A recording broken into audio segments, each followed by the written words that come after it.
ये प्रत्यक्ष रूप से आप देख सकते हैं कि सुप्रीम कोर्ट के सामने ये सभी आज जो एडवोकेट खड़े हुए हैं वो सिर्फ अपना ये प्रोटेस्ट दर्शाने के लिए खड़े हुए हैं कि ये जो लड़ाई है वो दूर तक जाएगी और सुप्रीम कोर्ट सुप्रीम नहीं है। आप ये मानिए, पंकज मित्तल साहब, जस्टिस पंकज मित्तल साहब अपनी जजमेंट में कहते हैं, पीछे देखिए एक मिनट, पीछे देखिए, पीछे देखिए ना, ये तो सुप्रीम कोर्ट है।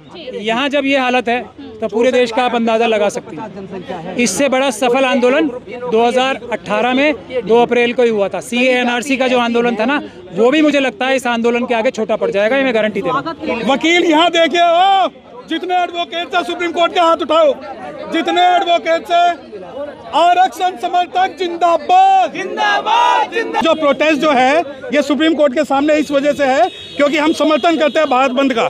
और दूसरी बात, आप पूछते हैं कि क्या decision, supreme court is not supreme in India, only parliament and the constitution of India is supreme and 7 जजेस of the high court can not encroach power of the parliament. दूसरी चीज, आप कहते हैं भारत बंद नहीं है, अगर आज हम यहाँ खड़े हैं तो अपनी सपोर्ट देने के लिए खड़े हुए हैं कि हम भी इस बंद के अंदर हैं और हम इसमें शामिल हैं। तो आप पूछते हैं कि सुप्रीम कोर्ट, क्या सुप्रीम कोर्ट, मैं आपको एक जजमेंट का एक पार्ट बताता हूँ।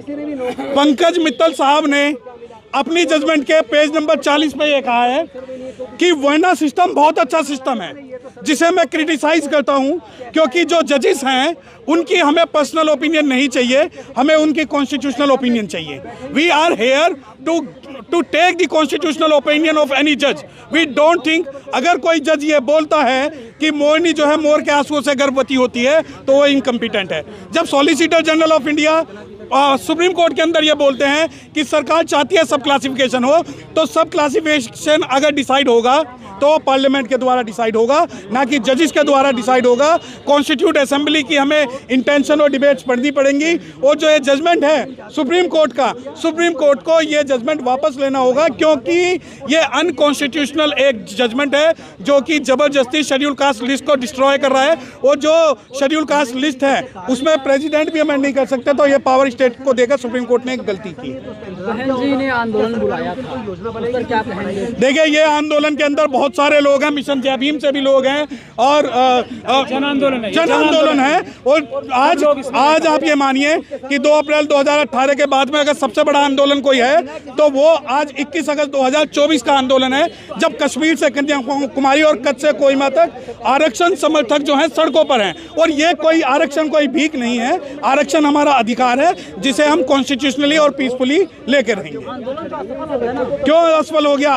क्या आप ये सोचते हो कि आंदोलन का मतलब आगजनी होता है? आप ये सोचते हो कि आंदोलन का मतलब हिंसा होता है? आज यहाँ सैकड़ों सुप्रीम कोर्ट के जो एडवोकेट हैं वो खड़े हुए हैं, आप इसको असफल कैसे डिक्लेयर कर सकते हैं? आप ये सोचते हैं कि 2 अप्रैल 2018 में जैसे 13 शेड्यूल कास्ट के युवा शहीद हुए, हम लोग भी गोलियां खाएं? आज बाबा साहब के बच्चे जो हैं वो संविधान को मानने वाले हैं। कॉन्स्टिट्यूशनली हम जो है प्रोटेस्ट कर रहे हैं और हम जो ये प्रोटेस्ट है वो पीसफुल और कॉन्स्टिट्यूशनली ही करेंगे। अब आगे आप लोगों की क्या स्ट्रैटेजी रहेगी? सीधी स्ट्रैटेजी है। सबसे पहले तो जितना बैकलॉग है उसको दिया जाए। कई करोड़ नौकरियां, मुझे नहीं लगता समाज का कोई भी व्यक्ति, कोई भी घर ऐसा बचेगा कि अगर ये चोरी की नौकरियां वापस लेने का आंदोलन हमारा सफल होगा तो एक भी घर ऐसा नहीं बचेगा जिसको नौकरी ना हो और अच्छी नौकरी ना हो, क्योंकि अच्छी नौकरियां ही करोड़ों में हैं। पहला काम है हमारा बैकलॉग के लिए संघर्ष करना। दूसरा काम है हमारा SC ST सब प्लान, जिसके माध्यम से हर एक परिवार को कम से कम 1 करोड़ मिल सकता है शेड्यूल कास्ट और शेड्यूल ट्राइब के, उसके लिए आंदोलन करना। ये 2 आंदोलन है। तीसरा काम है हमारा प्राइवेटाइजेशन जो हुआ है, ये भी तो हकमारी हुई है ना, ये भी तो चोरी हुई है हमारी सीटों की, तो उसके अंदर भी रिजर्वेशन कराने का और ऊपर से लेकर नीचे सब जगह रिजर्वेशन कराने का, ये 3 मुद्दे हमारे हैं। और चौथा मुद्दा हमारा ये है कि देश के जो वाल्मीकि समाज है उसमें कम से कम अगर सरकार और सुप्रीम कोर्ट के मान्यवर जजेस को, परम आदरणीय जजेस को इतनी चिंता हो रही है वाल्मीकि समाज की, तो कम से कम जो उनका जो आज वो मजबूर हैं उनको 1-1 लाख की नौकरी मिलनी चाहिए सफाई करने की, जो डॉक्टरों से भी ज़्यादा इंपॉर्टेंट काम है, उनकी नौकरियां तो पक्की कर दें।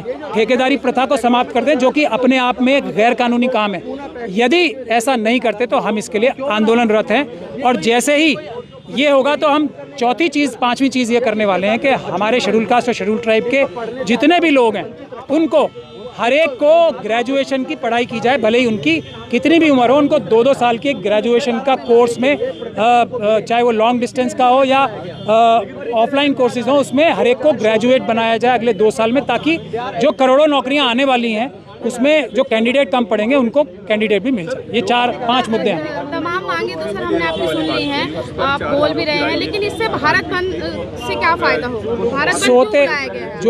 जो सोने का नाटक कर रहे हैं ना सब, जानबूझ के जिन्होंने ये चोरी डकैतियां की हैं, उनको ये बताने के लिए कि जो तो तुम आंख मूंद के बैठे हो और ये जो कान में रुई डाल के बैठे हो, ये हमें पता है तुमने जानबूझ के डाली है। आंखें खोलो, कान खोलो, जनता आ रही है, मजबूर मत करो हमें कि हम तुम लोगों को अपने पदों से हटाएं और ईमानदार और शरीफ लोगों को लाएं एक पीसफुल प्रोटेस्ट के जरिए से। ये साफ साफ बात है, देश में ना प्रधानमंत्री ऊपर है, देश की जनता ऊपर है, ना सुप्रीम कोर्ट के चीफ जस्टिस देश की जनता से ऊपर है। हमें मजबूर ना करें इस प्रकार की जजमेंट्स, इस प्रकार के फैसले देके कि हम आपको पीसफुल तरीके से अपने पदों से हटाएं और ईमानदार लोगों को लाएं। हम नहीं चाहते। सर, इसका क्या लगता है, इसका क्या मकसद होगा कि SC ST OBC अब बट जाएंगे आने वाले दिनों में? अगर मर गए बांटने वाले हम लोग पागल हैं, मर गए बांटने वाले।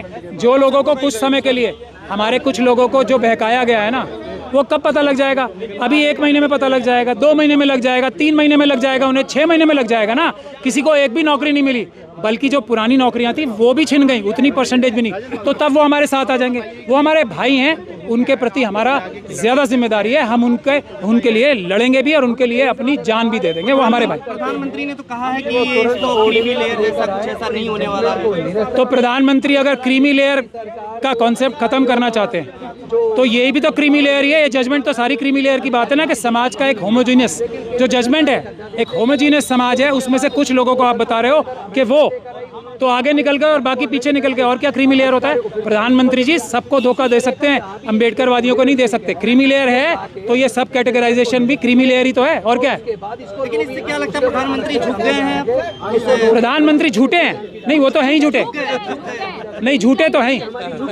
अच्छा, प्रधानमंत्री जी आपने, मैंने सही सुना है या गलत? पहले ये बताइए, आपने झूठे बोला था? झुक गए। अच्छा, झूठा आदमी झुक भी जाता है कई बार।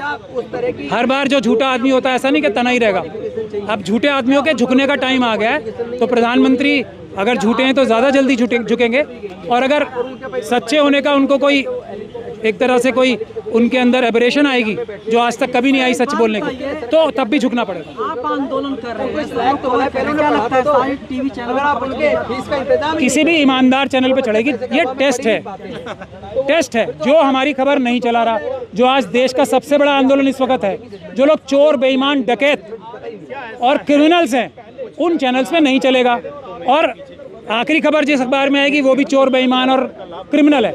जिसके ऊपर ये सबसे बड़ी खबर नहीं आती हमारी, वो क्रिमिनल हैं, वो चोर हैं, वो बेईमान हैं, वो भारत के दुश्मन हैं, चाइना और पाकिस्तान के एजेंट हैं। और कोई टेस्ट चाहिए? ये तो आप पीछे देखिए, 1 मिनट पीछे देखिए, पीछे देखिए ना, ये तो सुप्रीम कोर्ट है। यहाँ जब ये हालत है तो पूरे देश का आप अंदाजा लगा सकते हैं। इससे बड़ा सफल आंदोलन 2018 में 2 अप्रैल को ही हुआ था। CAA NRC का जो आंदोलन था ना, वो भी मुझे लगता है इस आंदोलन के आगे छोटा पड़ जाएगा, ये मैं गारंटी दे रहा हूँ। आप ये तो बताइए, किसके? ये मुझे लगता है शायद जजेस को अरेस्ट करने तो नहीं है, ऐसा भी हो सकता है, पता नहीं। ये तो इनसे पूछो आप किस लिए खड़े हैं यहाँ पे। हम तो पीसफुल लोग हैं, ऐसा भी तो हो सकता है कि शायद सुप्रीम कोर्ट में किसी को अरेस्ट करने आए हो। ये तो इनसे पूछो आप, हमें क्या पता। अगर हम संविधान की रक्षा करते हुए अरेस्ट होते हैं, जेल जाते हैं, गोली खाते हैं, इससे बड़ा सर्टिफिकेट क्या होगा कि हम भी भगत सिंह के मानने वाले हैं, बाबा साहब के मानने वाले हैं। ये तो हमारा सबसे बड़ा सर्टिफिकेट। आगे क्या करेंगे आप? आंदोलन, आंदोलन और आंदोलन। बिल्कुल 4-5 मुद्दे बताए ना, वो लिए जाएंगे। इन्होंने हमारा टेम्परेचर चेक किया है, अब हम इनका टेम्परेचर चेक करेंगे। अभी तो ली अंगड़ाई है, आगे और लड़ाई है।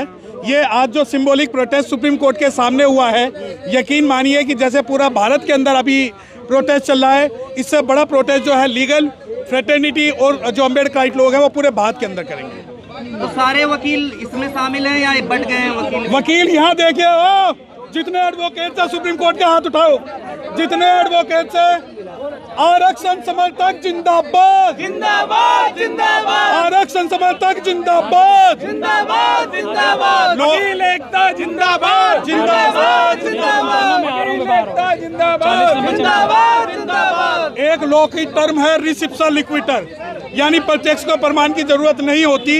ये प्रत्यक्ष रूप से आप देख सकते हैं कि सुप्रीम कोर्ट के सामने ये सभी आज जो एडवोकेट खड़े हुए हैं वो सिर्फ अपना ये प्रोटेस्ट दर्शाने के लिए खड़े हुए हैं कि ये जो लड़ाई है वो दूर तक जाएगी और सुप्रीम कोर्ट सुप्रीम नहीं है। आप ये मानिए, पंकज मित्तल साहब, जस्टिस पंकज मित्तल साहब अपनी जजमेंट में कहते हैं कि हमें रामचरितमानस और गीता से वर्ना सिस्टम लेना चाहिए, जिसका मैं कंडेम करता हूं, क्योंकि हम जो है इंडिविजुअली किसी का ओपिनियन नहीं मांग रहे हैं। तो ये जो प्रोटेस्ट है वो पूरे भारत में होगा। अभी यह सिंबॉलिक प्रोटेस्ट है और जितने एडवोकेट्स यहाँ खड़े हुए हैं सभी जो है रिजर्वेशन के समर्थन